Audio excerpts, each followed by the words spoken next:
O alcalde Francisco Fumega anunciou a posta en marcha do proxecto de prolongación da rúa Faustino Santalices cun investimento de 300.000 euros. Onte levamos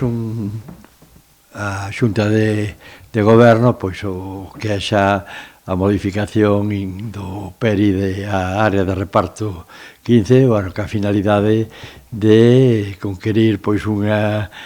eu creo que unha necesidade acuciante deste pobo que é a apertura e darlle saída á rúa Faustino Santalices cara ao fondo da carreira. Deste xeito, bueno, pois culminamos un proceso no que levamos traballando perto de 2 anos con distintas modificacións, reenviando o urbanismo,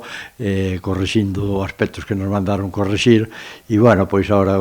con esta aprobación en xunta de goberno o que facemos é mandalo xa definitivamente outra vez ao urbanismo para poderlo aprobar xa definitivamente en pleno. Unha vez feitos eses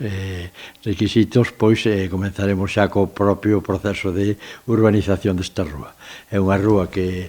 aproximadamente o orzamento vai en torno aos 300.000 euros, sigue a filosofía que ten a parte xa executada de Faustino Santalices, con beiras rúas de 2 metros, zona de aparcamento diferenciada no caso de Faustino Santalices e adoquín cerámico, e no caso da nova ampliación será cemento impreso pero que a mesma tipoloxía, que a mesma forma e a mesma cor.